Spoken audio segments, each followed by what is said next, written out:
The regular season is heating up, new stars are emerging, and that means more opportunities to win up to 25 times your cash on Prize Picks, the most exciting way to play daily fantasy sports. Just select 2 or more players, pick more or less on their projection on a wide variety of stats, and place your entry. It's that easy. Let it fly to turn $10 into $250 with just a few taps. Easy gameplay, quick withdrawals, and injury insurance on your picks are what make Prize Picks the #1 daily fantasy sports app. Watch your favorite players and get paid doing it this basketball season. See your entries make progress during the game or make new entries for the second half and the fourth quarter. 3-pointers, assists, rebounds, and everything in between are yours for the taking. Join the Prize Picks community of more than 7 million players who have already signed up. Right now, Prize Picks will match your first deposit of up to $100. Just download the Prize Picks app and use code GET100. That's code GET100 on Prize Picks for a first deposit match of up to $100. Prize Picks. Pick more, pick less. It's that easy. Your team stinks. You haven't seen a good defender in a long time, I get it. But don't come chat to me, bro. Leave that for a Liverpool defender.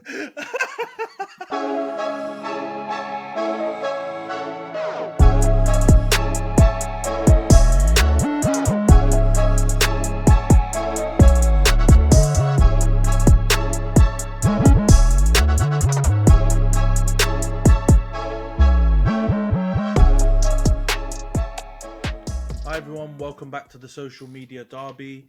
We've got a great episode this week, but before we get into it, for those of you watching on YouTube, please subscribe to the channel, like the video and share if you can. Drop your comments down below. We always love to interact with everyone's opinions on our opinions. And for those of you listening on the audio platforms, Spotify, Apple, etc., please follow, give us a 5-star review if you can. All of that's greatly appreciated. So how you doing, Jonts? You good? Yeah, mate. Not too bad. Feeling good to come into this with a win again. 11 goals now in 2 games, so pretty happy. How about you, mate? Yeah, we're both on a bit of a run, innit? I don't know how many... I think I saw a fixture or like an analysis of your last 5 or 6 results, and you've won all of them.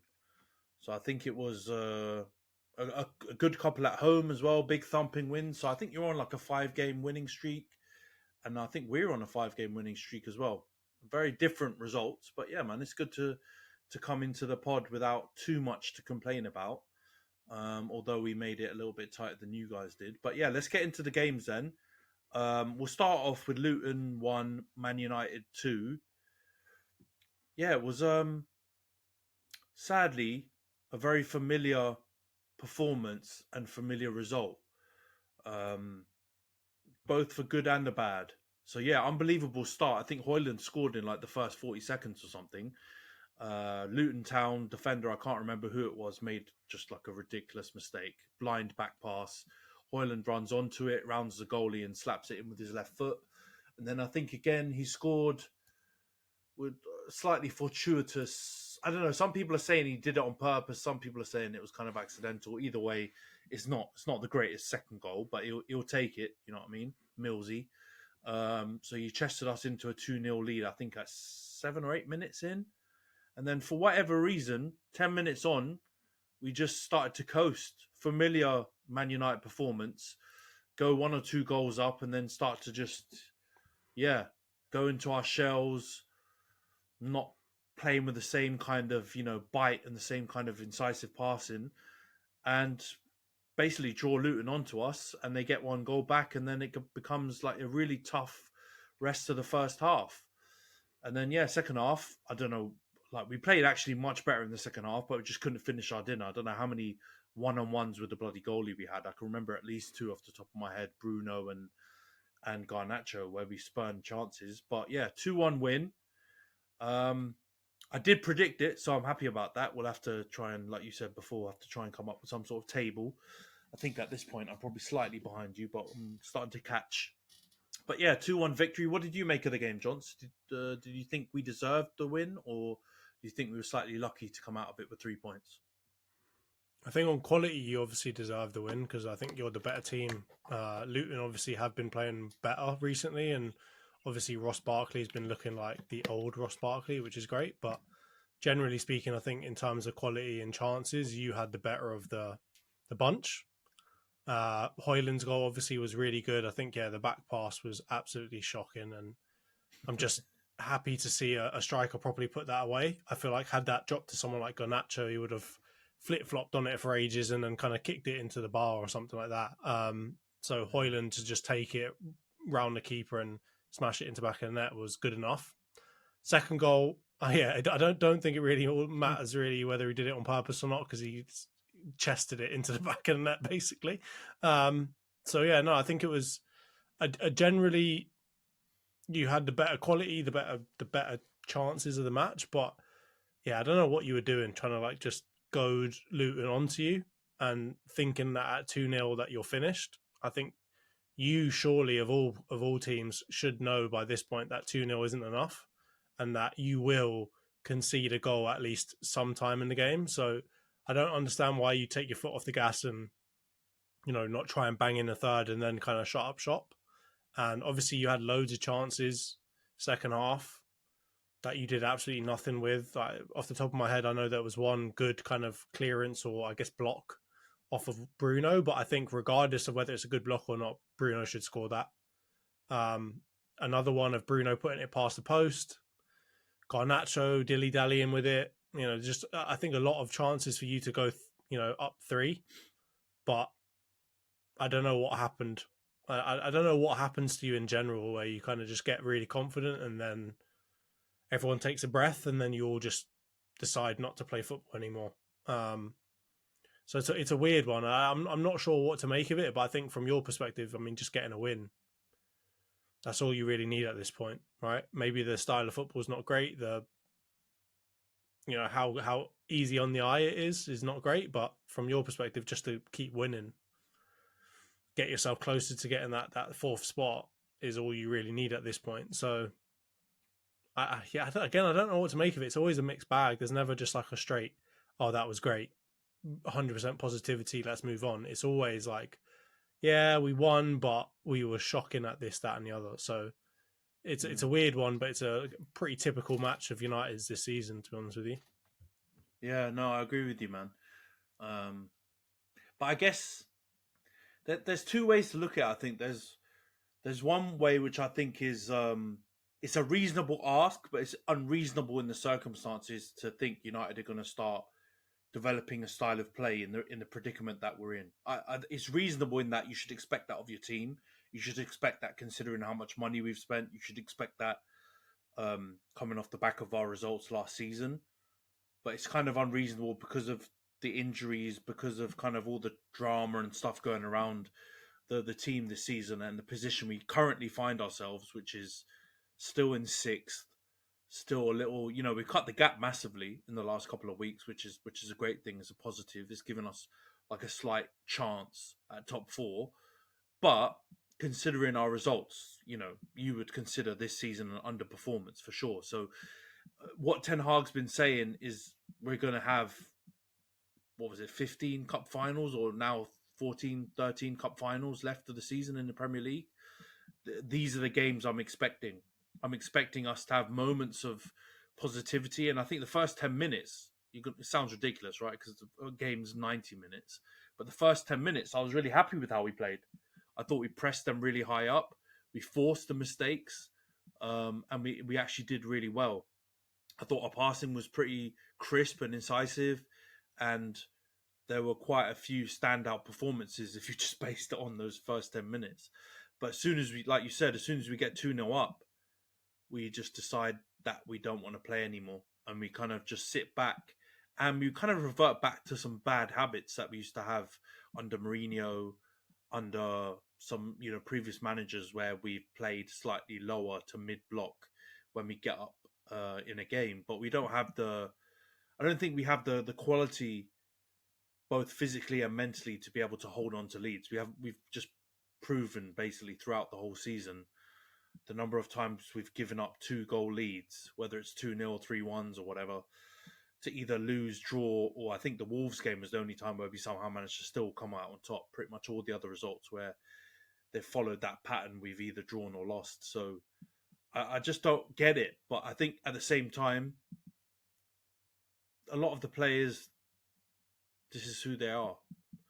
they're not quite good enough to close games off, and they're not quite good enough to stiffen it up and hold on to a result if they need to. It's always made to be much more difficult than it needs to be. So, yeah, man, it was not the greatest performance, and even though the result was good, because every win that we get going forward, I'm going to be happy about, regardless of the performance. We are in the results period of the season. There's still some part of you that I think, like I said earlier, it's reasonable to demand some patterns of play and some performances. But, I can get why Ten Hag's kind of like, at the moment, he just needs to win. Because I think he's basically on trial now, isn't he? He needs to get top 4. If he can win a trophy, that'd be good, because the new ownership, he's not their man. So if he doesn't do what they kind of require of him, you could get the boot at the end of the season. So it's just survival mode again, as we say every week. But let's get into a few player performances, because I'll start with a positive. I thought Højlund was good still, even in the rest of the 80 minutes when he really didn't get much of the ball. He was still lively, making runs. I still don't think we find him enough, and we kind of waste a lot of the runs that he makes. But I was really positive about him. I think he's really proven what a bit of confidence is doing for him. All those things that kind of the good positions he was getting in before, the good chances he was getting in before that he would either miss, the goal he would save, he's starting to convert now. So let's hope that Højlund train keeps going. Mainu, I think, was really good again. He looked like the senior midfielder. While Casemiro was doing rash things and almost getting sent off, Mainu was getting the ball in tight spaces, wriggling out of presses, making really crisp, incisive forward passes. Yeah, he just looks like a player ahead of his age. He seems so composed. It was again really good to see, and I think Jonny Evans deserves a bit of a call out too, because when we brought him on in the second half, he really helped us get that result. I think if we didn't have Evans come into that back line, I don't know if we would have been able to hold out and get the victory in the end. So I think those three just definitely deserve a shout out. Would you agree with that, Jonts? Or do you think anyone else deserves any praise? Can't imagine. No, I agree. I think obviously Højlund, you can't not mention him if he gets two goals. Mainu again, I think he was good, but again, I think he's competing with people that are absolutely shocking. So he looks great. And you guys are still going heavy on him being like the new Seedorf and all this other stuff. So I think still calm it down a little bit. But yeah, he's obviously still good. Yeah, the new Thiago. And then I think Evans has been like, for me at least, he's everyone else has been making jokes about him, but I feel like he's been one of your best defenders this year. And I think he comes in, and I think everyone knows what he's not good at, right? Anything to do with speed. But at the same time, he's got so much experience, and he positionally knows where to be, in terms of experience and just knowing how to put people off, knowing how to get in people's way, knowing how to just not even let the kind of opportunities come in. He's really good at. So I think from my point of view, I think Jonny Evans has been a revelation almost, for like considering how old he is and how when you signed him, you weren't really looking for him to be playing as much as he is. So yeah, can't sing his praises enough. I think Jonny Evans is one of those players that has been madly underrated kind of since his first run at United, really. So yeah, other than that, I think the notable player performances are all negative. So Bruno, I'm looking at you, mate. Yeah, those would be probably the only ones I'd talk about in a positive light. Yeah, no, I agree, man. I think we have to spend a bit of time on this, especially after last week's episode and Nash's call out of Bruno Fernandes. But yeah, not a great performance, man. And just like, I've seen some really interesting like content out there within the United fan content creator community talking about Bruno, and they're always like two polar extremes, polar opposites. You've got people who think, like Nash, he's an absolute bum and he's got low IQ and he's a bit of a passion merchant / passionista, and just basically goes missing every single time we need him.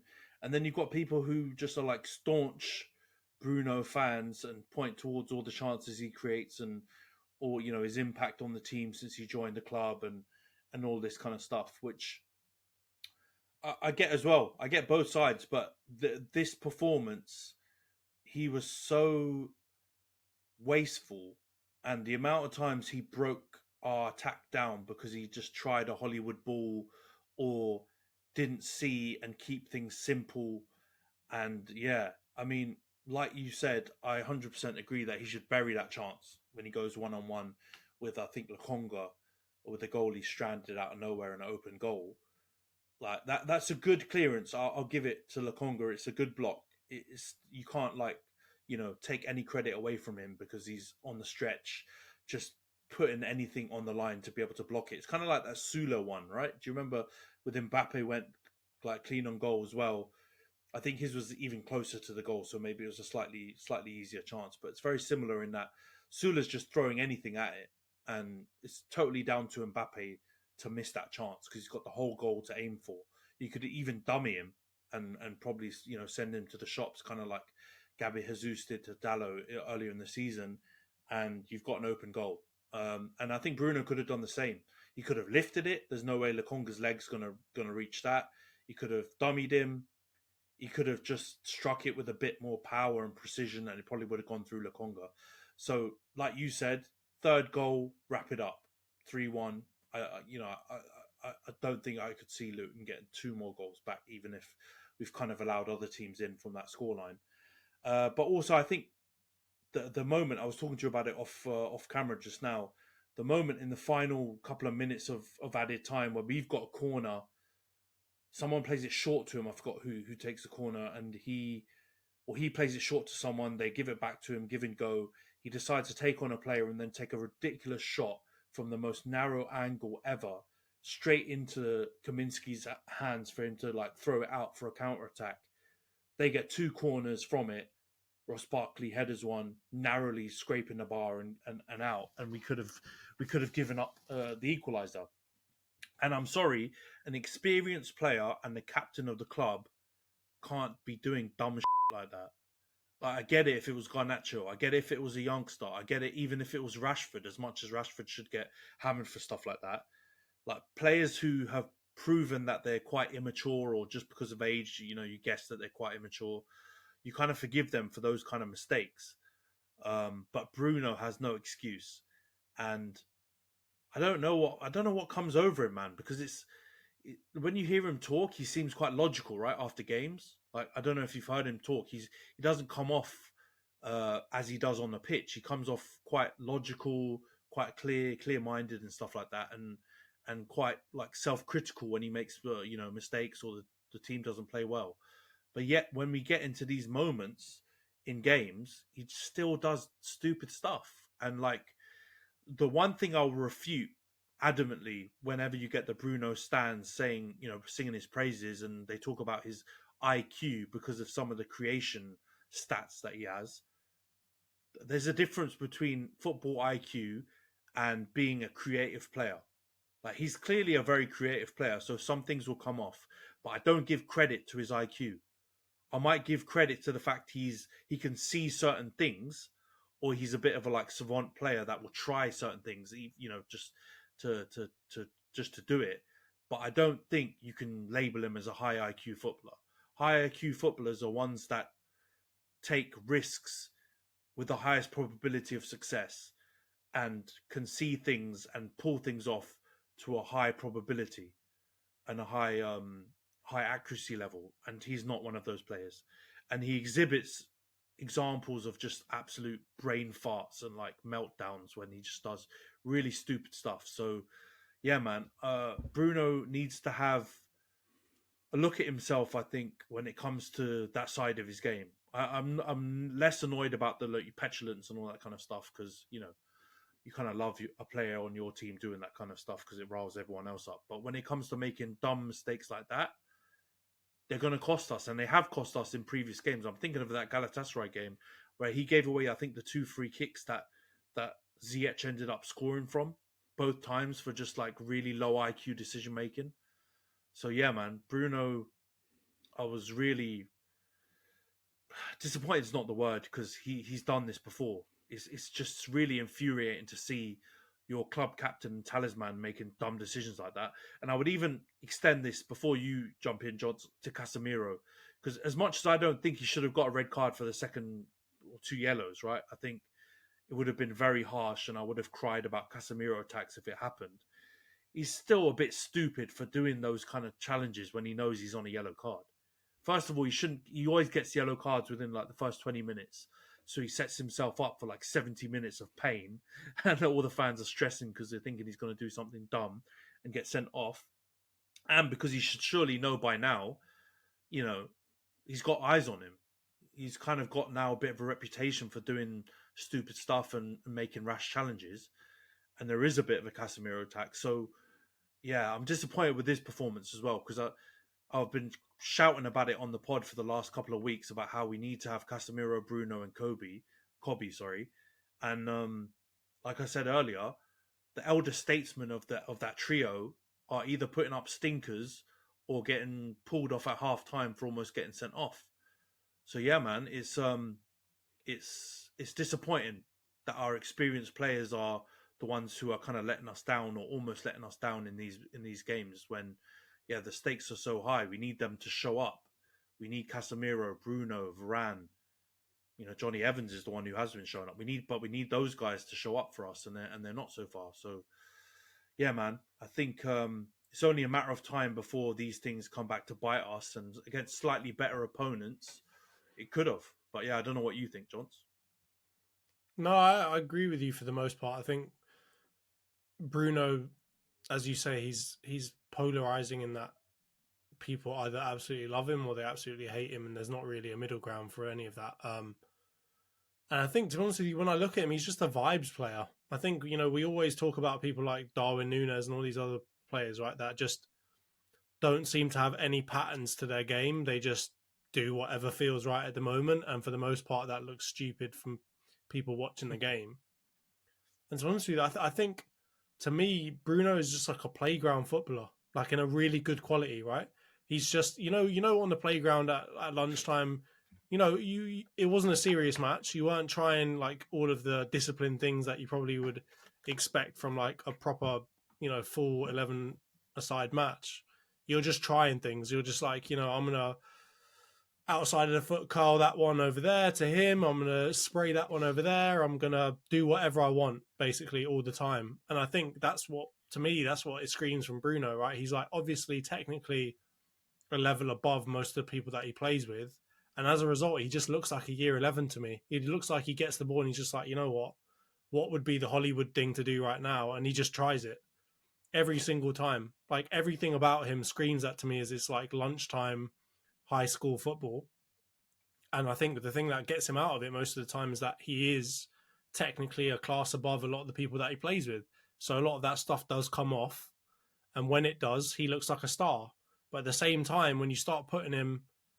Get cash for clothes at Plato's Closet in North Charleston and West Ashley. It's so easy. Recycle, earn cash, repeat. We pay cash on the spot for your trendy, gently used clothing, shoes, and accessories. At Plato's Closet, we buy all seasons, all day, every day. It's time to clean out your closet and cash in. Bring in your denim, graphic tees, athletic wear, shoes, handbags, and more. Sell your styles to Plato's Closet for cash. Then, do it again. Plato's Closet, located in West Ashley on Sam Rittenberg Boulevard and North Charleston on Rivers Avenue.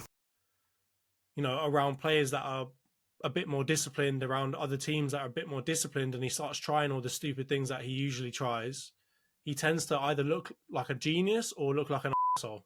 And there's not really very much in between for the type of football that he plays, right? And I think it's a very fine line between that and like a player like De Bruyne, who is, for the most part, trying outrageous things as well, but just with a better IQ about like, if it doesn't work out, it's not going to mean that the other team goes down the other end of the pitch and smashes one into the top corner. You know what I mean? He's trying them at times where he can see from a system perspective, you know, I'm not going to get caught out here. And that's where I think the football IQ thing comes into it, is like not only doing things that are high percentage or doing things that are improbable and making them look high percentage, but at the same time doing them at the right moments where you know it's not going to completely screw your team if it doesn't come off. And I think maybe that's just the thing that Bruno, I don't know if he's young enough still to try and learn it, but doing it at the right time and doing it at a time where you can afford to lose the ball, or doing it at a time where you can afford to smash one into the top corner. I don't know if he really has figured that part out yet.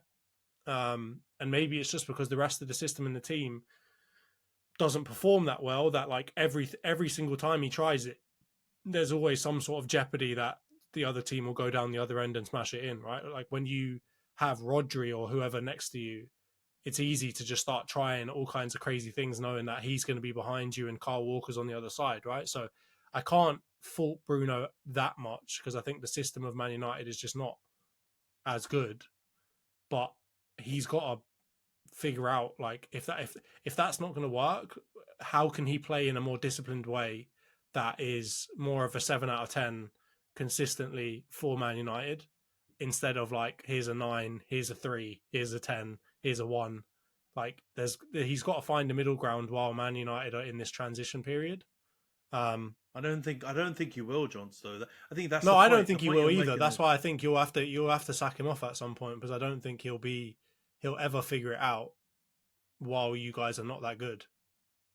Yeah, no, but now this probably we'll probably clip this up ourselves when we make the clips. But what I'm about to say, right? When we talk about the top cams, right, or super creative midfielders, attacking midfielders in the Premier League, we always talk about, obviously KDB is kind of goated at this point. You've got then the second, pretender batch or contenders, depending on how you view it, the Odegaards, the Maddisons, the Brunos. And to be honest, I think there are slight differentials. KDB is clearly the most complete. That's why he is goated, right? Because he's got the creativity, he's got the ability, he's got the physicality, and then the thing that is the icing on the cake, right, which separates him, is he has the highest football IQ.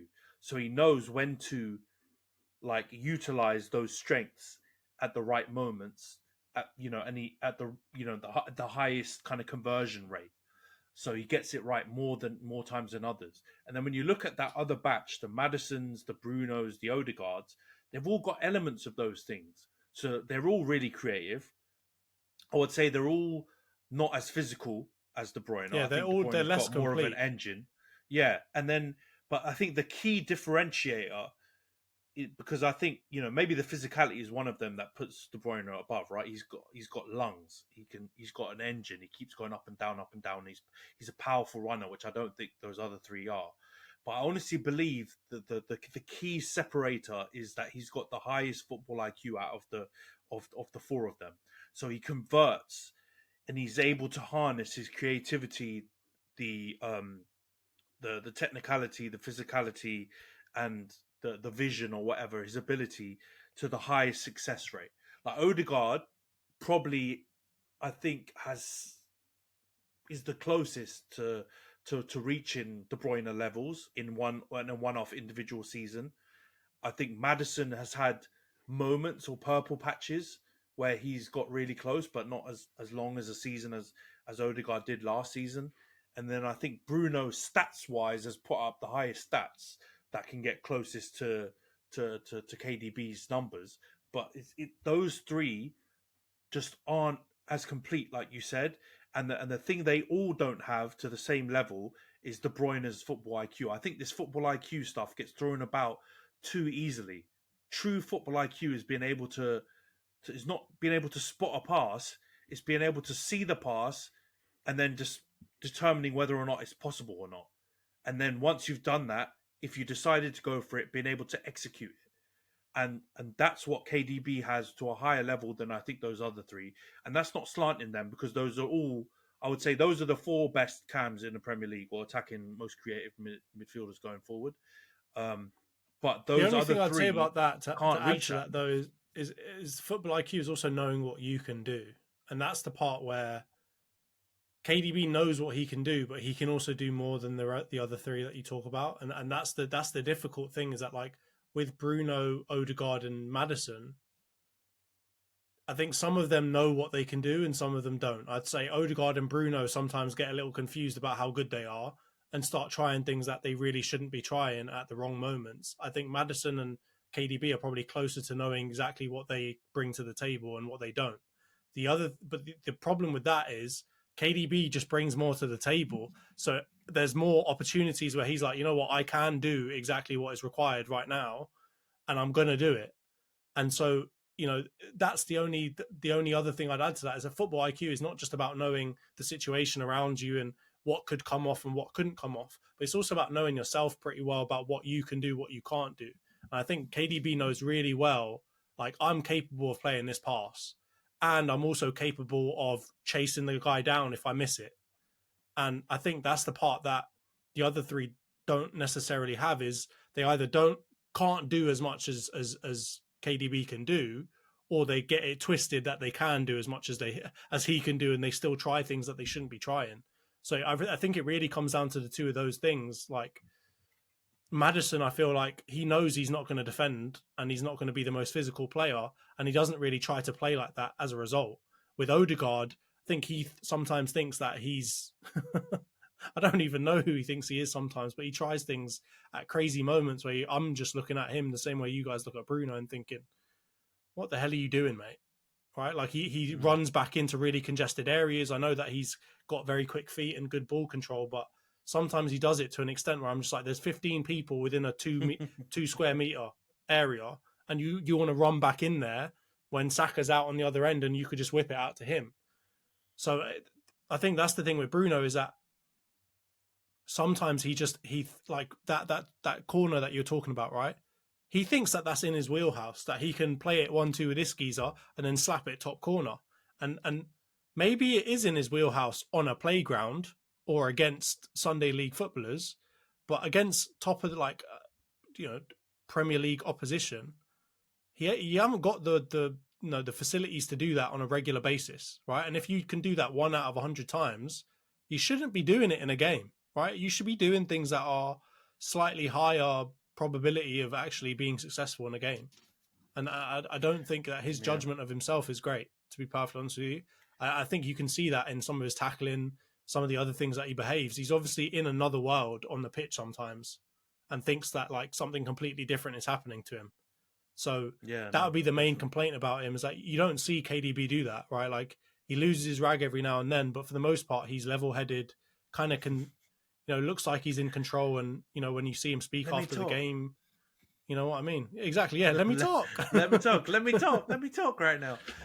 No, I agree with you, man. I think it's judging your ability and it's judging the situation. So I think with Bruno, I actually don't know about the ability thing. I actually think ability-wise, all four of them are really close. But I really think it's understanding the moment, it's understanding the situation, and then it's that slight difference in ability in terms of execution. I think De Bruyne can pull things off more than those other guys can. And for Bruno, it's just a lot of the time, like you said, you're probably right, man. I think he just like sees not red mist, but he's transported into a different universe when he's playing football. And so therefore, like general logic, general common sense can sometimes, can just go over his head. And I think that corner was a great example. It was never like, maybe it's on if you're 4-0 up or if you're 3-1 up even, at that time and you don't have any jeopardy. But when you're 2-1, come on, man. Like you don't do that kind of stuff. Like you said, you don't do 1 in 100 probability stuff when you're 2-1 up with only a couple of minutes left to go. You do the common sense stuff and you'd expect a player of that experience, that quality, and a captain to do that. But yeah, it's interesting. Let's quickly wrap up on the United section, just touching on a few points. Top 4 now, 3 points off Spurs, 5 points off Villa. We might not even need top 4 because apparently coefficient wise, England's looking like we're going to get 5 places in the Champions League. So we kind of just need to catch one of them, most likely. We've played Villa twice though already, beaten them both, which is, the best we can do. And then we've played Spurs already twice, lost 1 and drawn 1. So that's not fantastic. So we're going to have to rely on those guys dropping points in other places. Spurs lost to Wolves at home. Big up Gary O'Neill. Love you, mate. great guy, what a fella. But Villa somehow managed to win, which I'm so annoyed. Did you see that Fulham Villa game? Because they had like a 1-on-1 with the last second, and the stupid Pratt just struck it straight at Emi Martinez and missed it. But he should have buried it, and it would have been a Villa draw, and we would have been 3 points behind both of them, which would have been an amazing result, to be honest. But yeah, do you think we've got any more chance now, or are you still at the same point you were, where you think it's unlikely but slightly possible? What do you think about our top four hopes? No, I think you've definitely still got a chance. I would say that in form, you're better than Villa and Tottenham right now, right? Both of them have looked really shaky. They've been ropey. Yeah, they've been ropey recently. And I mean, you've got to really look at fixtures. That's the main thing that I've been looking at, because, you know, as much as the table right now looks great and everything, if you look at some of these teams' fixtures, man, some teams have got a hard one, and some teams have got like a decently, not easy run, but, you know, they've played most of their hard games already. So I think from your perspective, I haven't seen Villa and Tottenham's kind of run from here on out, but I think yours is doable. I think you've got obviously a couple of hard games in City and Liverpool, but I think like the rest of the games, I think at your current form, you'll win, right? Like you got Fulham, Nottingham Forest, Everton, Sheffield United, Brentford, Chelsea. I never know what you're going to get with Chelsea, but yeah, you got Bournemouth. You do have Newcastle again, and then you've got us near the end of the season. But I think when we start getting into like late April, early May, I think it's probably going to be mostly decided by that point. So I think you've got a shot. I think Tottenham are looking real stinky right now. It's the, you know, Big Ange has worn, the mate has worn off finally. He's not a miracle worker. He's not a miracle worker, exactly, right? He's just a football manager, exactly. And then with Villa, I think bloody Unai's out here cutting his hair, looking 40 years older than he actually is. So you never know what's going to happen with that. And what, Villa still in Conference League as well? So they are, yeah. So they've still got some games to play. I think Tottenham obviously aren't in anything, but you could get fifth. I think you'll definitely get fifth. It's just a question of whether you get fourth or fifth, in my mind, at least. Yeah, I agree. I think we're not a shoe-in, but I think the way we're trending, I think leapfrogging one of those two teams is definitely on. Yeah. Two will be hard, especially because we're not facing any of them to like claw back points and do any more 6-point swings. But yeah, we've got City away, which I'm basically resigned to losing. Although, you know, Chelsea showed us if we do Ole Gunnar Solskjaer football, you could get a draw, because that's basically what they did. So big up Poch for that, by the way, because he's been getting absolutely hammered. And Big Poch managed to do that, so big up him.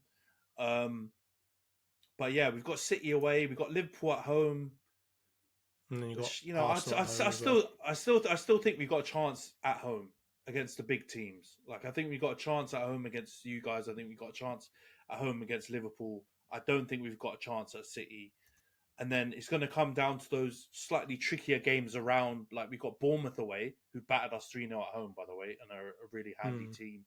We've got Newcastle at home, who just, you know, always seem to house their way into getting some sort of result against us. So we've got to worry about them.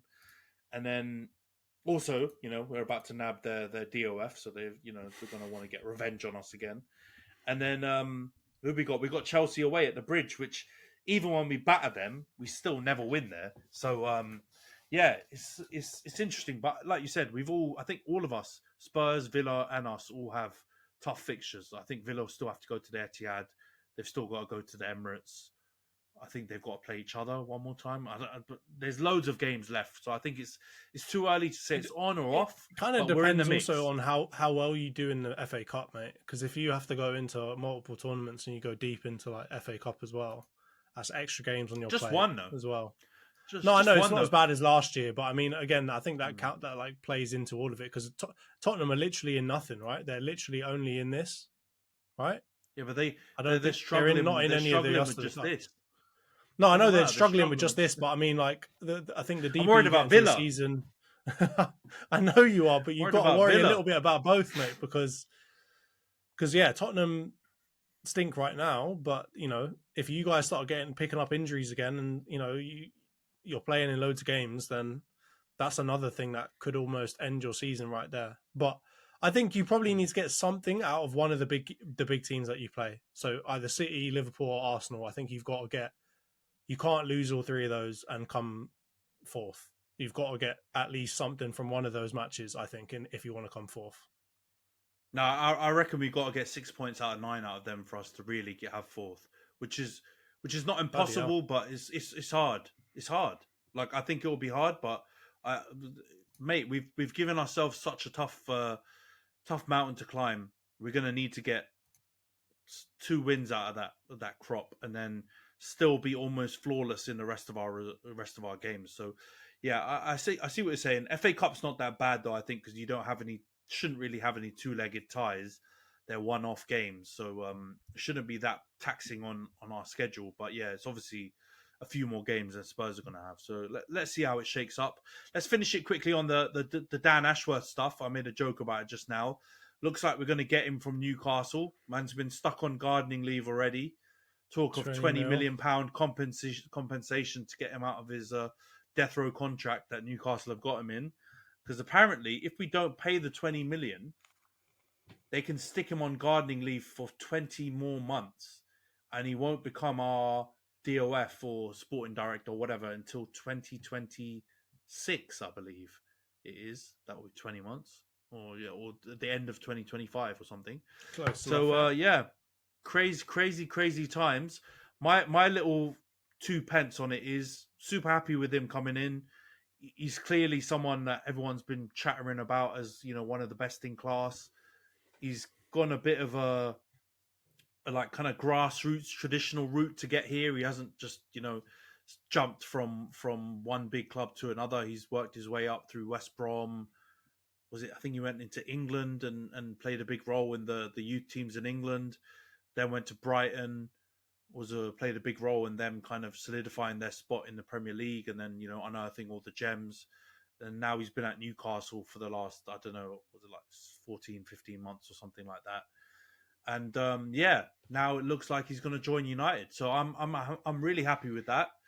He seems like a really competent guy based on his track record, and when you look at his recruitment record, it's not 100% perfect, but I don't think anyone is, manager or DOF. We've all had some stinkers, but the majority of them have been really, really good players. The big thing for me will just be, can he handle it at, United? Because, no disrespect to Brighton, no disrespect to West Brom, complete disrespect to Newcastle.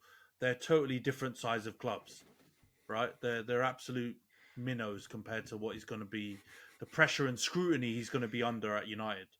And, it might sound arrogant, but it's just true, right? Like, the amount of press we get, both negative, positive, just constantly in the news cycle, he's going to be under a huge amount of pressure. So I think the big question mark for me is just, will he be able to handle it? Making signings for Man United is very different than making signings for Brighton, Newcastle, with all due respect.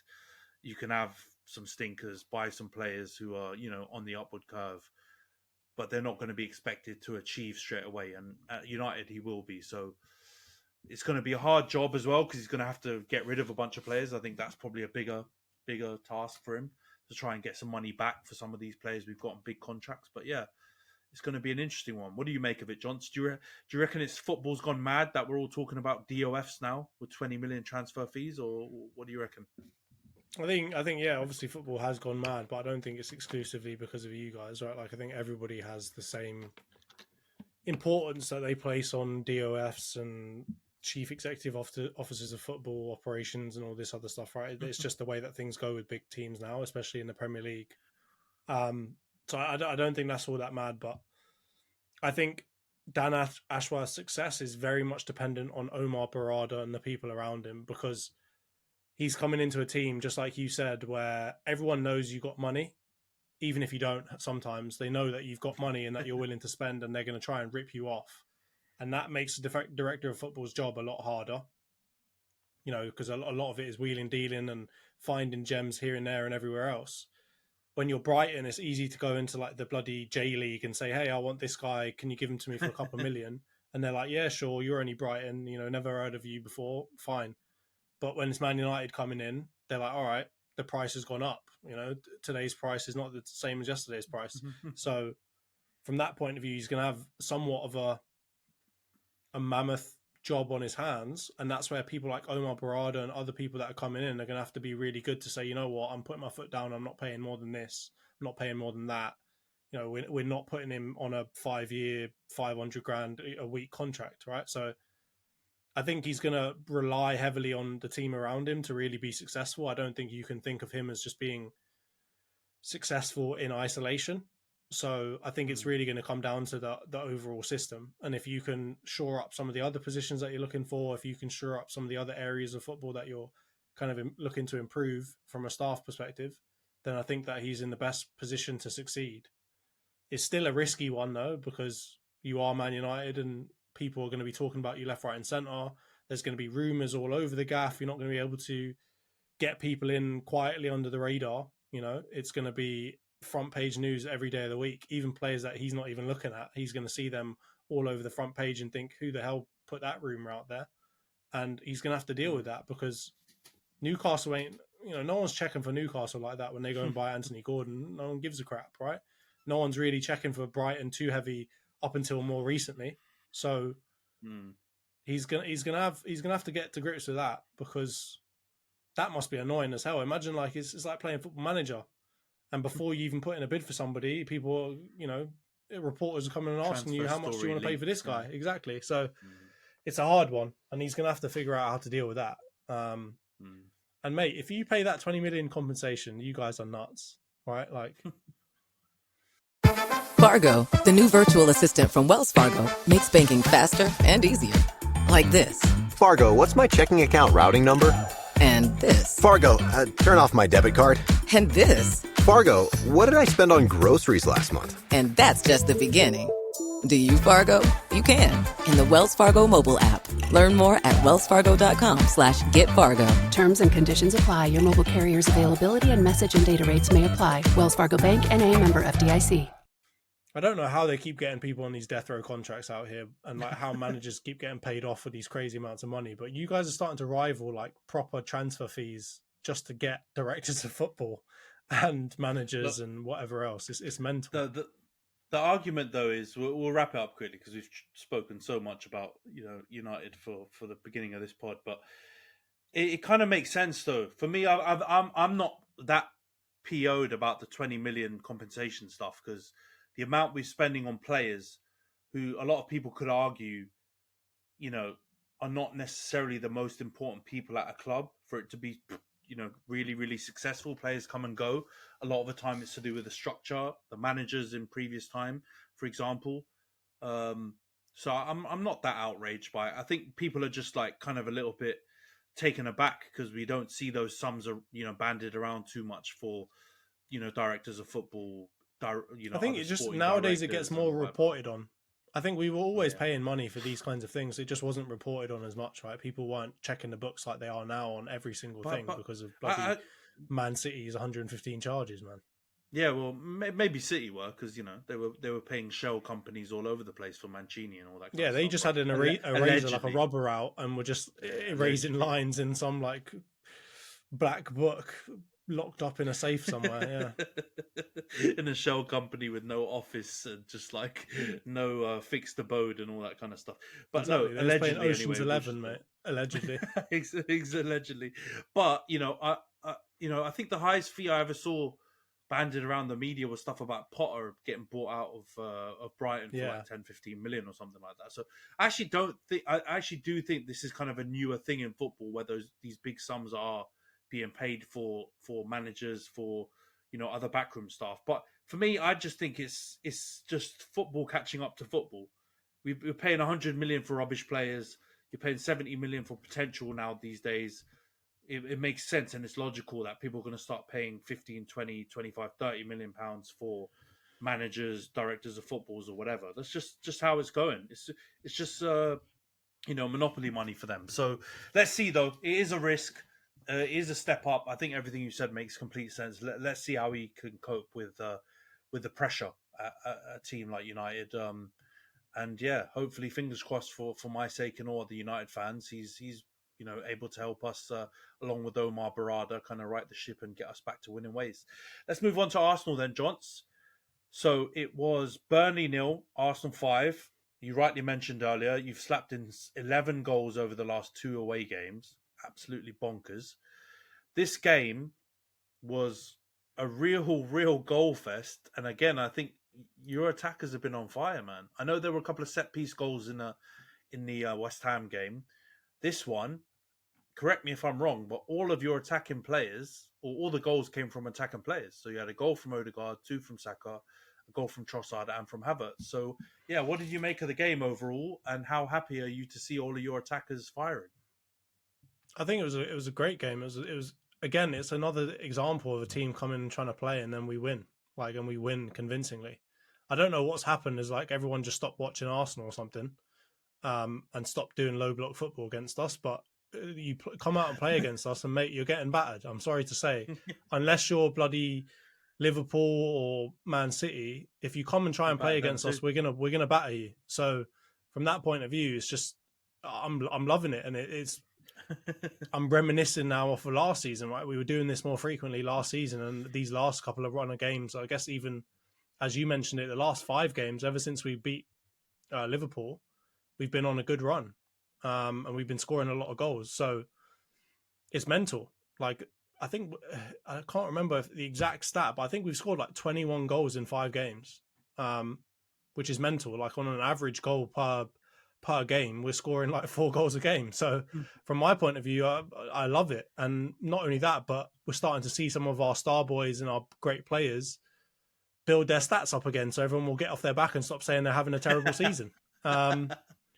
So you got to love that, right? Saka, 12 goals, 7 assists. Suck on that. Everyone that was saying that he wasn't as good as last season. Silly. Yeah, everyone's chatting their breeze, chatting on about Højlund getting goals in the last 5 games or whatever. Settle yourselves down, Millsy. There's a real star boy in town around here, son. But yeah, no, just overall really good play. I think. I mean, the Trossard looks good as well. The Havertz goal was nuts as well. Didn't he do like a little shimmy past someone? Yeah, he nutsed him or sold a player, and it's a disgusting goal, yeah. Beautiful. So, I mean, if you're getting bloody Havertz playing like prime R9, then, do keep doing what you got to do, man, because that seems impossible. So, yeah, just overall really good, and I'm really happy with the performance. Obviously, I'm trying not to get too far ahead of myself. It is Burnley away. They're not exactly the hardest team to play in the league. But you can't complain with a 5-0. 5-0 and 6-0. I think it's just a combination of... I think it's just a combination that makes it just so... It's got to be so positive for Arsenal fans. Because 3-1 Liverpool, I think that was kind of like a long overdue result that matched the performance. Because I feel like Arsenal have had these kind of performances in other games that have just not been clinical. Been wasteful up front. And we've talked about it on the pod so many times, and I'm going to keep saying it. I know a wasteful team when I see one. And Arsenal had been really, really wasteful in a lot of good games where they played really well and just not taking their chances, and it costing them big. But I think you had 2 wins before the Liverpool game, but they were slightly shaky. That Liverpool win has turned things around, and you guys really look like you have momentum. And it just looks like you guys are just... you've got confidence, you've got your swag back, you've got your, your kind of je ne sais quoi back, man. And like all your baller players from last season, like you said rightly, as much as I've been trying to rattle you all season saying they've not been doing well, which performance-wise, I think I was justified. I think Saka aside, his stats have been... Saka's stats have been good, even if I think his performances haven't been as good. But in the last 2 games, he's been balling out. Like that, penalty was slightly lucky. I don't know what. James Trafford. Oh, didn't you? Yeah, that was not a good penalty. Yeah, didn't you rate him so high? Who is it? I can't remember if it was you or me, but I feel like you rated him quite highly, or I rated him quite highly. No, neither of us rated him highly at all. I think I got his name wrong. I called him Trafford or something for a bunch of times. His name is Trafford. No, I think I called him Stafford. Sorry, that was it. I was getting him mixed up with somebody else, and we were both like crazy, like confused about how much they spent and how Man City got that 18 much money million. Yeah. 18 million on a under 18s goalie. And then, I mean, the under-21 Euros made him look, like a real prospect, and maybe I was going to have to eat humble pie on that. But throughout this whole season, he's just been getting bullied, man. The amount of times he's like done a really on good corners, save. Yeah, he's been getting absolutely hammered on corners. Yeah. People like elbowing him, knocking him out the way. Yeah, he's been getting bullied like a. Like he's just. Here. Yeah, he looks so lightweight. You talked about year 11s earlier. He looked like a year 7, fresh wet behind the ears, just not ready for what was to come. And he's getting bushed left, right, and centre at secondary school. Yeah. So he's been absolutely struggling. But yeah, fair dues to him. He got a hand to it, but God knows why. He kind of like hesitated, and Saka managed to somehow score that penalty, which I'm kind of annoyed about. A bit of a stinker. I haven't put him back in my FPL, so I'm not enjoying all these Saka goals at the moment. But then the second one was a really great finish. He absolutely slapped it right foot high into the net. It's kind of the finishes I wanted to see from Saka on his right foot, because he's got it in him, but he normally shovels it. But this one, he just absolutely laced it and it went flying in. So that was a great goal. But I think, you know what, we need to get into some player performances, because I think the last 3 games, Odegaard has been cooking. Right, we talked about the Cam conversation earlier. Odegaard who? Yeah, he's grown shoulders big time. He's got big old broad shoulders because he's been really, really cooking, man. And I think that performance against West Ham, he was unreal. And I think in this one, he wasn't quite as good, but he was still dominated the game. He was running the show. And yeah, goal and assist. If you guys and your star boys and your big players start turning it on from this point on till the end of the season, I've got to be real, man. You've got a really good chance of winning this league. Like a really, really good chance. I still think it will come down to your game at the Etihad, because, you're going to be tight with them, I guess, by the time that fixture comes around.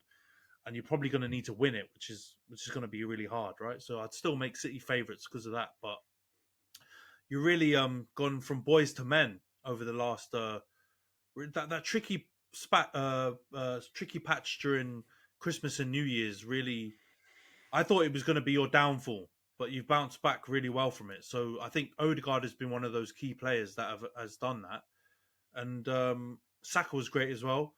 But I'm going to let you do this next player because and talk about him a little bit, because I think he's been amazing. But Gabriel, man, you have to talk to me about Gabriel, because I don't know, man. Gabriel over Saliba, maybe. I don't know. What are you saying? You lot just chat so much breeze. My God, can't believe we're just prisoners. I agree. We're just prisoners. No, of the moment. come on. POMs. Everyone's now we're in for the league, but before we were so stinky that we're gonna be reserved to like 3rd or 4th place. Oh, we're so terrible, we're having such a down season, and now apparently we get 2 wins in a row convincingly, and everyone's chatting breeze. Anyway, I didn't say that. Nah, but we've got to stop this, right? Like, just because we win like convincingly against West Ham and Burnley doesn't mean that we're now on for the title again or whatever else, man. These are the performances that I've been expecting to see. We haven't done it up until really like recently. It's still very much too late. We probably needed to start doing this a lot earlier and continue it for a lot longer to really be in the conversation with winning this, right? Like, it's still a really difficult run of games. We're still behind everyone, right? Like, City got a game in hand. If they win it, they'll be a point ahead of us. Liverpool are still a couple of points ahead of us. We're talking about 2 unbelievable teams, right? It's not just about Arsenal, and I think Liverpool just keep on winning. Yes, City have like a fumble here and there, but we're nuts to think they're not going to turn it on at the back end of the season. And if we're relying on Haaland to keep being absolutely turd like he was in the game against Chelsea, that's not something to rely on, because my brother doesn't do that for long. So I'm not calling this, that, and the other about Arsenal now need to win the league if we play like this and whatever else. I know that you're being complimentary in that, but we need to settle down with putting labels like that on us, because as soon as that happens, it gets back to bloody green bottle season out here. We're just beer bottle season, and we start slipping up as soon as the pressure's on. So let's everyone relax. We're still sitting in 3rd. We're still probably 3rd favourites to win the league this year. So let's just settle yourselves down. And on the topic of Gabriel, he's a baller, man. Like I've said it from the beginning, he has the bozo gene in him. It's clear. He's done it on multiple occasions. But I saw this interview come out, or like this quote from him come out, that like Arteta had to convince him at the beginning of the season when Timber came in to stay, because he was like, I'm not doing this. What are you lot going and buying these players that are basically competing with me? I need to leave. And Arteta managed to convince him to stay and play for this team. And obviously, Jurriën Timber went and got like an ACL injury or whatever it was. And now Gabriel's been an absolute fixture in this team. And I think the whole like argument of Gabriel versus Saliba, I think people have never put enough respect on Gabriel's name. And that's not to bring Saliba down. Saliba has been unbelievable. So people have just been like talking about him only.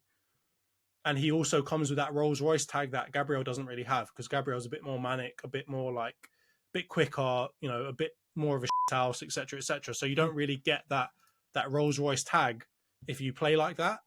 But the difference between them has never been that big, right? Gabriel, of course, in his bozo moments, looks like he belongs on like a League One team. But at the same time, when he's playing even a 7 out of 10 or even better, he looks like he's like one of the best centre-backs in the league. And I'm not saying that as if like, oh, he's world-class or anything. I'm not trying to put that label on him. But man, he's a dependable centre-back at this point in time. And he's still relatively young, right? Like, I was always trying to put this tag that he was a lot older and he should be more mature and et cetera, but he's still a relatively young guy. I think he's 25, 26. I think from that point of view, man, like he can only get better. And we forget sometimes that a centre-back's like prime age isn't necessarily when they're 24, right? A lot of the time, it's once they've got all that experience, that positional experience of where they should be in the right moments and how to defend different scenarios that they've come up against before. And I think he's coming into some golden years, man. And the fact that he can score on top of it, I know that defenders are not supposed to be like goal scorers or whatever, but when you see a good defender that can come and get you goals at like a set piece and he can like dominate in the air, man, those goals are necessary. Like, because especially when our attack isn't firing, Gabriel has got us out of a lot of shit just by coming in and heading the ball every now and then from a corner and getting us a goal. So I think he's been critical to our team. I think the gap between him and Saliba is not big at all. I think they complement each other really, really well with that like destroyer type defender alongside that kind of silky playing the ball here, there and everywhere defender. And I think that the two of them together, man, they've got to be up there for, you know, one of the best pairings that we've seen in the last few years, right? Like, I'm not trying to say that they're, you know, Van Dijk, Matip levels and whatever else. I'm not trying to say that they're, you know, Ivanovic, John Terry or Ferdinand, Vidic or any of that stuff. I'm not trying to put them in that category. But, man, they've been one of the most dependable centre-back pairings of the last 2 seasons by far. And I'd argue to say, depending on how we finish the season, I'd say both of them should be in Team of the Year. Right? If they keep up this performance and we continue to be one of the best defences in the league, they've got to be up there for getting recognition, not just Saliba by himself, but as a pair, because Gabriel has been unbelievable. And I don't think we could be in the position that we're in now defensively without him there, right? If you take him out and play Kirill every week there, or if you take him out and play Tomiyasu every week, as much as those players are great, but it's not the same. So from my point of view, Gabriel is Gabriel is a legend in our team. I think he's got to be considered to be one of like he's one of the core group now. You know, it's not just, I don't think it's just Saliba, you know, Saka, Odegaard. I think he's got to be in the conversation being one of the like core group of that team that can't move and that can't change. So if I see Arteta coming in and trying to play Timber over him all the time, I'm going to be questioning him again. So yeah, overall, really good player. Very happy with him. Deserves a lot more plaudits, a lot more, you know, praise. He doesn't really get it from the general kind of mainstream media because, again, he's not one of them silky type defenders that everyone really likes in this day and age. Mate, that was one of the funniest little monologues I've ever heard on this pod. Only you could be so negative and be so over the top positive in the same 2-minute clip. How was it? Where was I over the top positive? Which part of that was star, over the top positive? A star. He's a star to us. Team. He's a star to us. He's a legend in our team. Like, I'm not saying that he's a legend in the game. I said he's a star in our team. You want to tell me that he's not one of the top 3 performers in our team right now? No, I started this segment off. Then why are you chatting breeze? Don't try to catch me out. Just because your fucking stinky defenders look so terrible all the time. Don't try to come bring your shit over here, bro. Your team stinks. You haven't seen a good defender in a long time. I get it. But don't come chat to me, bro. Leave that for a Liverpool defender. Oh my god, you're so funny. You I started feel like I'm so talking to negative Piers about... Morgan right here, chatting out his arse. How? I've literally been listening to you. Man's just trying to Like, catch me out to say something ridiculous so he can clip it up afterwards when he's trying to talk about Kobe Mainu being the next Thiago. I literally didn't have to catch out. You said those words. It was hilarious. You were so negative about your chances first. And then Because again, you're trying to catch people out and say, oh, you've got to be the title. You've got to be title contenders again. I'm not. I genuinely think that. After 2 games, man, you settle yourselves down. It's Prisoners of the moment. It's the last 5 games only that you've been looking at. You need to look longer than that, man. Yeah, but it's not only the 5 results. We talked about with the United part. We talked about it. We won 5 games. I'm not saying that about us, right? Like, it's the way you guys. But you lot are trying to get Ten Hag the bloody manager of the season, manager of the month now as well because he's got 5 results because your team is so terrible. I've seen it all over your bloody Man United Twitter that he's got. he's a shoe-in for the next manager of the month again. Absolute prisoners of the moment, man. But the manager of the month stuff is ridiculous. He's won one already this season, and that's crazy. I don't know how that's possible either. Yeah, it's just because we've had little spurts where we've had run of results that fall in a month, and so we've had it looks like we've been. I mean, Maguire's won a Player of the Month. All that stuff is just it's all timing. It's all rubbish. So yeah, whichever United Twitter people or content creators are saying that are being extremely shameless. But no, I do think it's also the performances, man. The Liverpool result was big. These 2 wins, I agree with you. Burnley, nothing to shout about. They play super attacking. It's a really good matchup for you guys, right? West Ham was a bit surprising because they normally do S-House things and play a bit low blockish. So I was expecting them to give you a harder game. But it's all just positives, man. You're in the race. I'm not saying you should win it. I'm not saying it's a guarantee or anything like that. But I'm saying you guys are in the mix. Definitely in the mix, man. You should be positive about this run of games you've been having and the way you're playing. It's really, really good. Like there was genuine talk that you were. Well, it wasn't talk. It was actual reality. I think you were like 1 point ahead of Spurs in 4th or 5th or something like that, like 5 or 6 weeks ago, or less than that. So you've really turned it around, man. I wasn't trying to catch you out. I'm genuine. Like, I actually think you guys got a really good shout. I mean, the Gabriel stuff, I'm just, it was just funny because he obviously slipped off the words and then was trying to cover it up straight away. But he is. I think he's really close, maybe slightly better than Saliba at the moment. But I think Saliba's definitely got a high ceiling.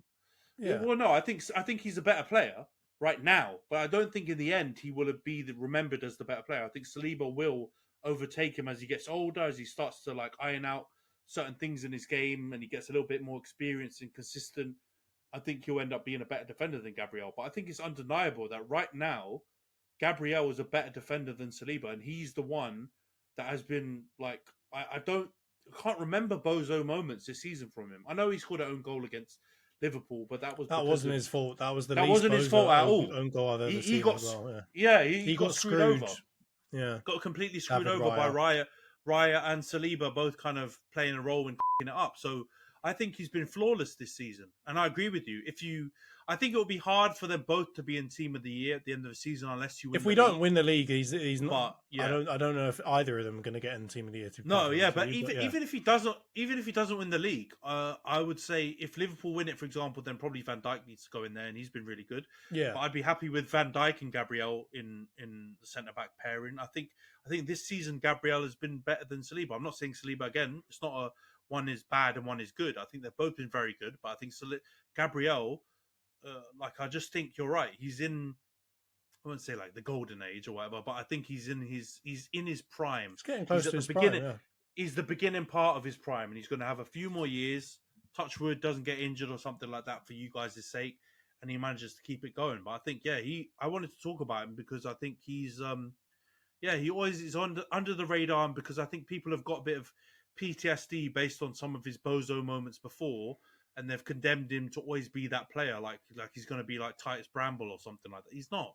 He's a very, very good defender. David Luiz rebound, man. It's the Brazilian centre back David Luiz rebound where everyone's just like, oh God, please God, don't let him be like that. Yeah. So I think that kind of partly works against him, really. He's not like that though. I think. No, I know he's definitely not like that, but it's the stereotype, isn't it? Yeah, I think he's worked through it though. I think the mistakes he's made were based on just him, like as a defender, growing pains, going through, needing to get experience playing in a top league. And like you said, 23, 24 is young for a defender. Let's not act like Rio was perfect throughout his career. He was dropping clangers early part of his career as well and made mistakes, and all the great defenders have. So I think he's doing really well, man. I'm not going to do the whole world-class thing because it's been dominating the bloody timeline with the whole Saka and Foden and all that bloody stupid, boring conversation all the time about that. But I think he's... you can blame Rio for that, by the way. He's the one that started that off again. Bloody Jar Jar Binks out here. Well, it was going on the timeline, but he did it on the highest stage, right? Because he kind of he kind of what's the word? He was just unprovoked completely, and he just decided he was going to say it on TNT, which I think he was trying to get the ratings up, and he'd been talking about it on his channel, right, on 5. Yeah. So I think he was just trying to extend it into kind of the mainstream media, which he did a great job of because everyone was talking about it afterwards. But I don't agree with him. Just my 2 cents. I don't agree with him. I think if anyone is close to world class, it's Saka. But I think both of them, you can't say what he said. It makes no logical sense, right? Like, yeah, because if you put Saka in Foden's position, like riding bench for a bloody treble, yeah, then Saka would have all of those medals as well. Don't put against him the fact that he plays for a worse team, especially when the team that Foden plays for is arguably one of the best teams ever. So I don't think we can use like trophies against either of these people's names because I'm sorry, but Gundogan won all those trophies last year. If it was Gundogan we were talking about, then fair enough, right? Foden was not carrying that team to anything last year. So I don't want to hear this about, oh, he hasn't won enough titles, this, that, and the other. Because Foden has never been, top 2, top 3 reasons why that team wins. As much as he's good, and I'm not trying to put him down because I think he's really good and I've got him in my FPL team and I think he's a really good player. But we can't be talking about trophies when we're talking about 2 teams that are very different in terms of trophies over the last 5 years. If this was a Liverpool player against a Man City player, then go ahead and have that argument if you want to have that argument. But don't bring that against Saka because he plays for, unfortunately, I'm an Arsenal fan, but I can admit this, a team that has absolutely stank for the last 5-10 years in terms of winning trophies. So, not even 5-10 years, or 15-20 years. So, yeah, I think it's a stupid conversation to have, and I think Saka is, of the 2 of them, he's closer to being world class because Saka's the one that's carrying his team. I don't think Foden necessarily has done that for a full season yet. Yeah, he's he's in the midst of kind of doing it now this season because Haaland's been injured and De Bruyne has been injured. He has been kind of like their pivotal player during that period. But it's just a flawed argument because at the same time, if you ask Rio, and I don't want to make it about Rio, love his content and everything like that, but if you ask them about Bellingham, they would say Bellingham is world class, and the same argument can be put against him. He played for Dortmund and bottled it, and he's only just started doing it for Real Madrid, but that team hasn't achieved anything with him in it. So it's just, I think he's just trying to be cheeky and give a little dig to Saka or whatever, and he knows that he can rile up the Arsenal fans, and Joel Bayer's shameless, so he just wants to get him back a little bit. But I don't think personally either of them are necessarily world class, but I think if there's going to be a closer one, it's Saka, and I think you've just got to have a consistent way to try and judge a player based on whether or not you think they're world class, and not do it based on like little biases and little, I don't like that team or I'm going to banter that team, because Saka is a baller. You showed me that you kind of did it cheekily, and I don't agree with it completely, but you showed me the whole Ronaldo stat comparison between the 2, and those are impressive numbers, man. Impressive numbers. We need to put some respect on Saka's name. As annoying as you Arsenal fans are, we need to do it and just be unbiased about it. He's an extremely good player, and he's well on his way to being world class. And certainly Foden isn't some player that's miles ahead of him or even ahead of him at all, in my opinion. But yeah, let's chat on the last Arsenal topic before we get into the previews. Mbappe, yay or nay? Is he coming to the library? Yes or no? I'm gonna play my Canate role right here and ask you. Do you think he's coming in? Well, according to Arsenal content creators, there's no point going to Real Madrid. They've won the Champions League a million times. He could come to Arsenal and create a legacy. He could come and, follow in the footsteps of the great Titi Or the great This Mr. Valaboom himself. stinks. Why not? This stinks of a Liverpool fans argument to me. And I don't want to put us in that category. So anybody that's an Arsenal fan or content creator that's talking about this, shut the f*** up. All right, he's not coming to us, and I'm not trying to pay him £1 million a week. All right.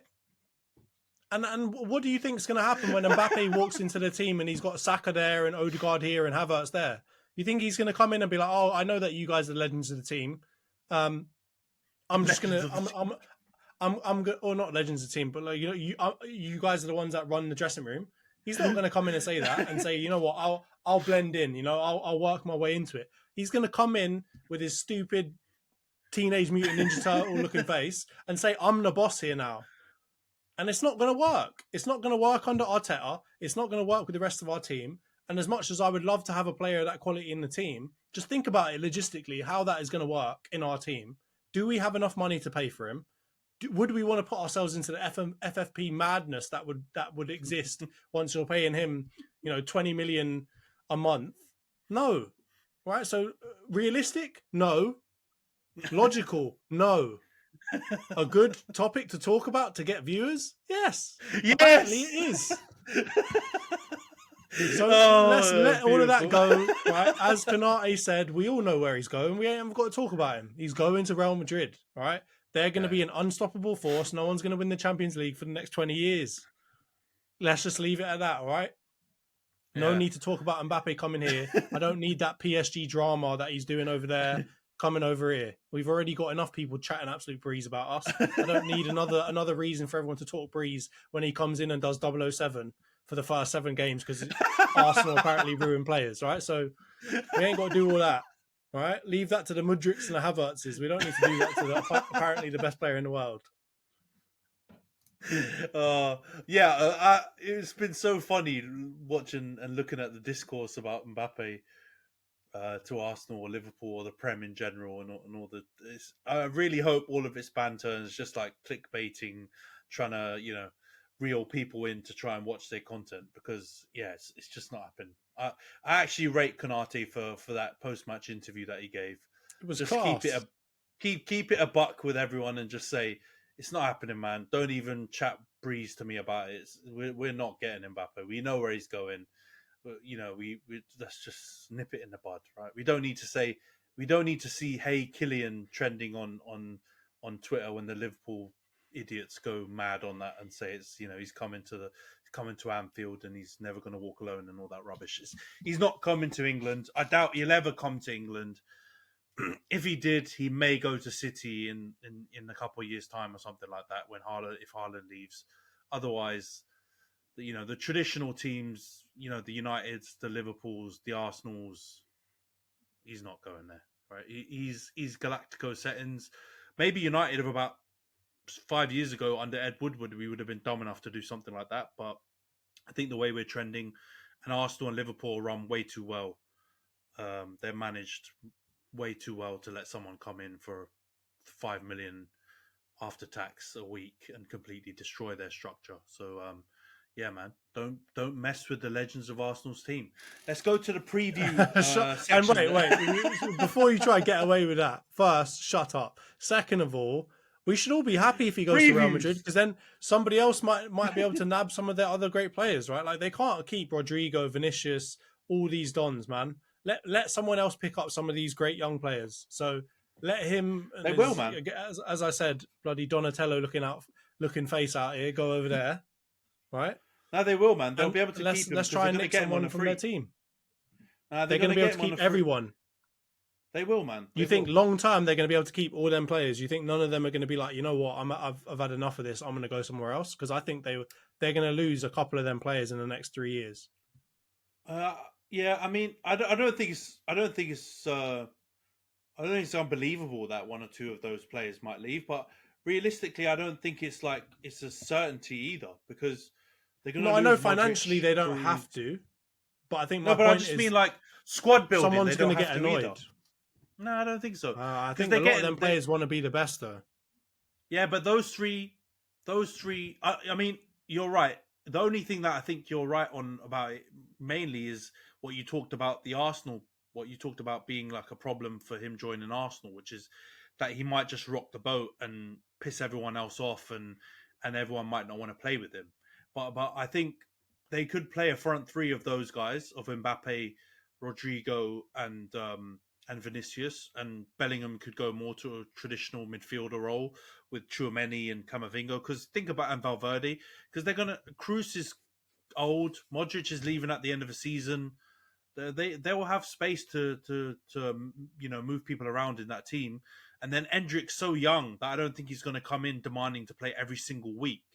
So I think they can do it. I think the variable is just all the drama and circus that comes with him, with Killy. Like, we know he's full of drama, and the Spanish press are pretty intense. Like, it's gonna be really just constant waffle in the press if things don't go his way, if he doesn't play in the right position, if the team's not working solely for him, and that's possible. So I think if that happens, you might see one of the other guys decide they've had enough and they want to go somewhere else. But there's also a good chance it all works. Who knows, man? I'm just selfishly, I'm glad he's not coming, and we're rubbish enough that he's not considering us or whatever. Because as much as he's a great player, I think people overlook some character faults and red flags around Mbappe's personality and how he's been moving over the last 3 or 4 years. It's the LeBron problem, right? Like, you're going to get one of the best players of the time, but you better realize that you've got to put every one of your resources around him and around building him. He's going to be to a certain extent like the bloody GM of the team. So yeah, but it's a struggle. If you want to get the best player in the world, then maybe you've got to make that kind of sacrifice. But it's not an easy one to make if you're trying to do like a system, rebuild, or like trying to build up a team.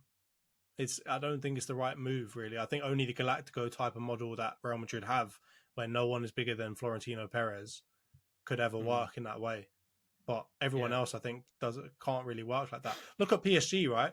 PSG is like, no one's bigger than, the owners, and yet still Mbappe is running that team like no one's business. So I think it's really difficult for him to come to anyone. Do you think if he went to Man City that he'd get on with Pep and like they'd find a way to make that work with everybody else there? Nah, man. I think it's not working. Yeah, I don't think so. Yeah, I don't think where the manager is the star, and Man City, let's get it right. As big as Haaland is, De Bruyne, they're unassuming stars. The real star is Pep. I think the same can be said of Liverpool with Klopp. Salah, Mane were unassuming stars, and Klopp was the big figure and the big star. Yeah. I don't think he could work at those teams. Liverpool without Klopp, maybe. Man City without Pep, maybe.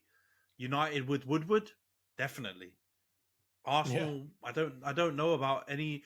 As dysfunctional as you've had moments, I don't think, maybe the Raul Sanelli days it could have been possible, but I just don't see it possible. And you're right. It is the LeBronification of sport. Although I would argue LeBron was still kind of less selfish than I think Mbappe has been. Like he wanted control for sure, of course, but he gave up certain things to do it because he was chasing, winning. And with Mbappe, I don't think enough time has told for us to know if he's just like an egomaniac or if he's after just winning like LeBron. We'll see. We'll see when he goes to Real Madrid. But yeah, let's move on to the previews then, Jonts. So this week, Arsenal got 2 games because you've got return of the Champions League, round 16. Champs. Something I don't know, last 16. And then we've got the EPL game. Yeah, nice. Thanks for that one. EPL game week 26. On the weekend as well. Both home fixtures, which will be good because I think we've both been away for the last couple of games. But we'll start off with FC Porto against Arsenal, which I believe is on Wednesday. That fixture scheduling stinks a bit, by the way, because the amount of games Arsenal and United have played on Sundays, but you finally got a game on a Wednesday and they put you on Saturday again. So it's like, again, I just look at the English FA and the Premier League. They don't want our teams to win in Europe. When you see Italy, Spain, all the other countries, they bend over backwards to try and give their teams in Europe the best chance to win and progress. Right? They'll reschedule things all over the shop to give them maximum rest. We don't, man. We always just screw our own teams over and give them, the worst possibility. This isn't even a home game for you guys. So you're traveling to Portugal as well. So you'll probably be home on like Thursday morning. You rest that day. You'll have Friday to do a bit of training and some tactical work, and then you're playing on Saturday. So this is a joke. But anyway, what do you make of the Porto game? Do you think you're going to get a win? What's your prediction for that game? It's a difficult one because I think Porto have had a really good home run. I think I was reading that they're unbeaten in the last 10 home games. I mean, going all the way to Portugal is not going to be easy. I do know that they've got a couple of injuries, though. I think Sanusi, one of their fullbacks, is out. He's been one of their better players. And then I think their striker, Taremi, also is a doubt for the match as well. So combining that with the unbeaten home run that they've had, and then the fact that Arsenal are coming off of like 5 really good results, I'm probably going to go for like a draw. I think, we'll get a we won't get beaten. I think we'll probably draw maybe 1-1, maybe a cheeky 2-1 win to us. But I think we'll get a little draw there and then bring them back to the Emirates and batter them. Oh man, the duality of Johns. I love it, man. Is that not like a reasonable thing? Like even Man City, all right, we'll go there, we'll get a decent result, and then we'll bring them back to the bring them back to the Etihad and slap them, right? So no, I agree. I think that in my mind, we just got to survive that. We got to survive that and not lose. Yeah, it's a tough ground to go to. To be fair, I'm just joking with you. Even though I think they're in third, they're in like third right now though. So they're like quite a way behind Benfica and Sporting, who Sporting were kind of in this position last season when they knocked you out. So I guess it's possible. But I think you're going to go there and win. And I think I'm going to go for 2-1 Arsenal. I think it won't be easy. I think you'll have some hairy moments. But yeah, on this form, I can't see Porto being able to stop you. I think in Europe, you guys have looked better as well, generally, this season. Teams haven't really gone low block and S-house their way against you. So I don't expect that from Porto either. So I think you're going to get joy. So I'm going to go for 3-1 Arsenal. I think you're going to wrap it up in this first leg. And I think it will be a strong performance away in Porto. So 3-1 Arsenal for me. Let's go on to United Fulham then, because I think we're playing at 3 p.m. on Saturday. I think you guys are the late kickoff, I think, on Saturday. So we'll go to United versus Fulham at home first. I'll start off the prediction on this one. Fulham are such an interesting team, man. They're a mixed they bag. gave a really they had a really good game against Villa. Should have got a draw, like I said earlier. They've got a really good record at home against most teams, but they're kind of a bit hit and miss away. They actually played pretty well against us at Old Trafford in both games last season. We went to the one in the FA Cup where we, that was Mitrovic lost his head. Willian handballed one on the line, and then we swung it around. Marco Silva lost his head as well. Yeah. And we won 3-1 in the end. But they dominated us in that game, and it was it wasn't unfair because they kind of were the masters of their own downfall.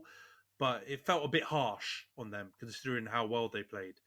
So I don't expect anything too dissimilar in this game, to be honest. I think they'll probably play some, nice football. They'll be dangerous. That Muniz guy up front, who's kind of come out of nowhere, didn't even know Rodrigo Muniz. He was even playing for them. I thought he was maybe an academy player or off the under-21. Sounds like the brother from what's that football movie about Newcastle called Goal or whatever it is. Oh yeah. That guy, the Spanish Don. But no, he's been scoring a few goals. So I don't think we'll keep a clean sheet, but I'm going to go for 2-1 Man United. I think we'll have moments again where we look pretty decent. I wouldn't be shocked if Højlund scored again. Good old Millsy scores again for the 7th game in a row. And I think we'll just about get the win, but it will be tight. So I'm going to go 2-1 Man United. What do you reckon, Johns? I'm going to go...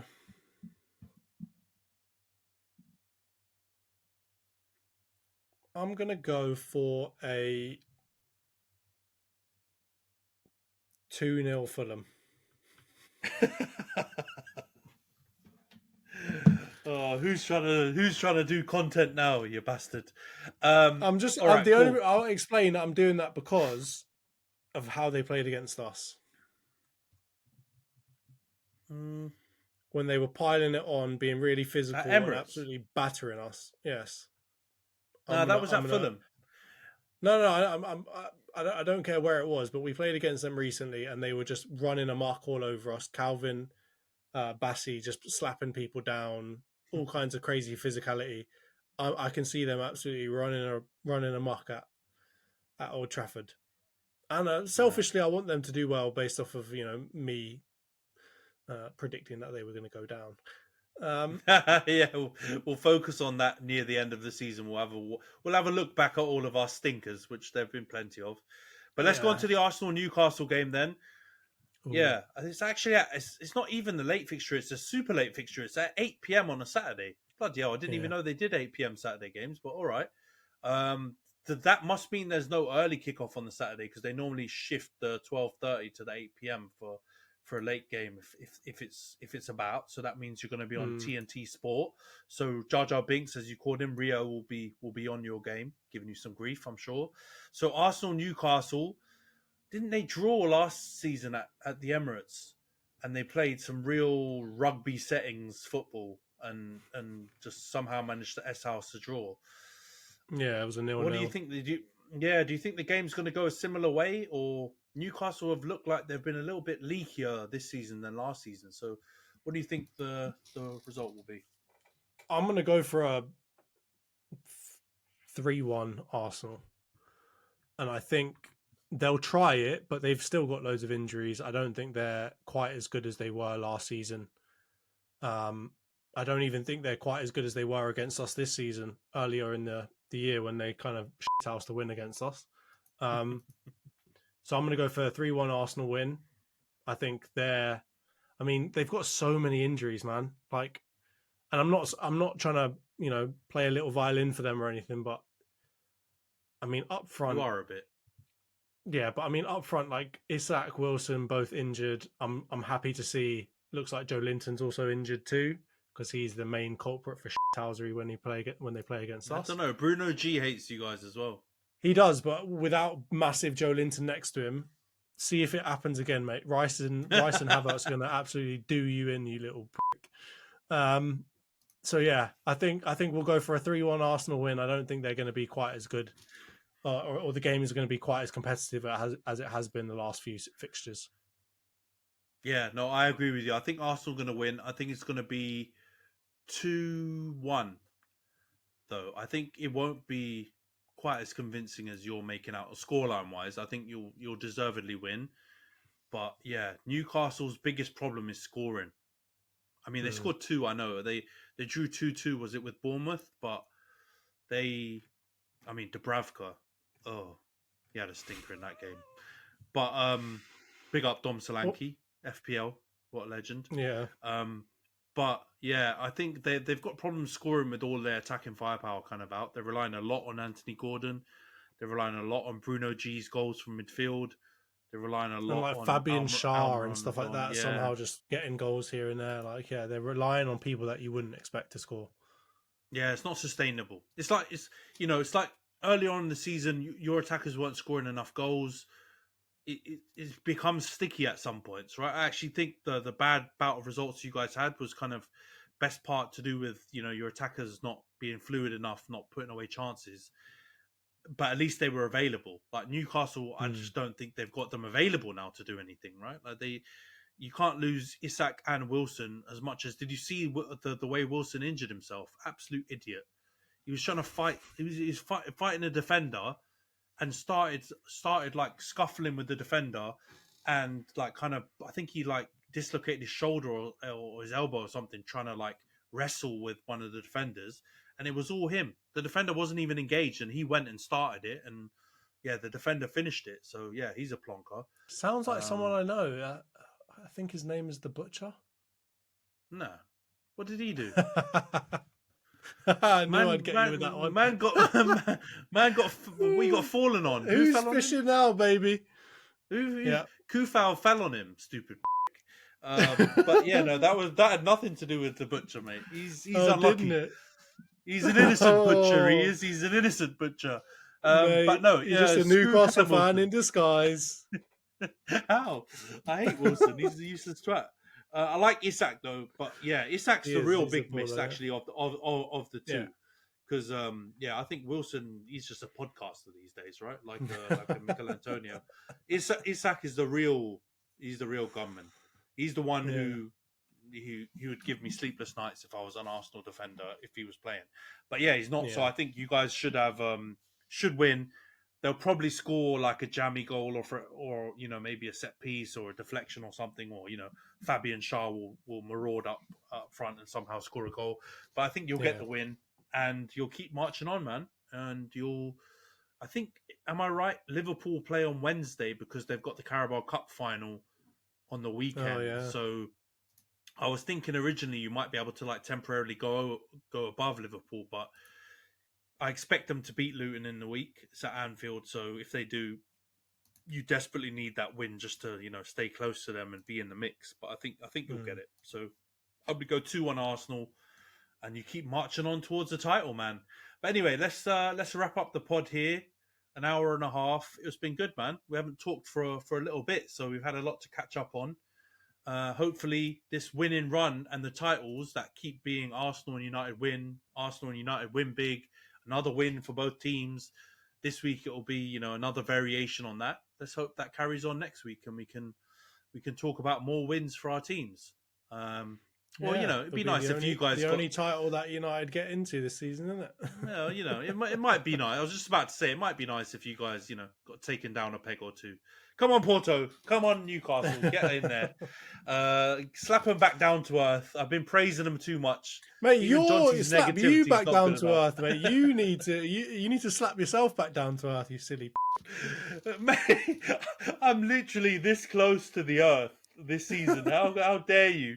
I've been struggling the whole season, mate. I've been just praising you guys all season. Mate, praising other teams all season. Yeah, no, you're floating into the sky in one of them West Ham fairy liquid bubbles right now when it comes to other teams, mate. You're talking about Arsenal. Oh, so great. Yeah. You'd think you'd be bloody grateful for my praise. You're like one of them parents that's living vicariously through their children. You know what I mean? Project Arsenal. Exactly. Settle yourself down. No, but let's hope we still get positive results. But yeah. There's a little bit of me that hopes you guys, take an L here or there just to make it interesting. But anyway, thanks. Cheers. I appreciate it. Thanks for joining, John. Thanks everyone for tuning in. We'll see you guys next week. All right. Cheers, everyone.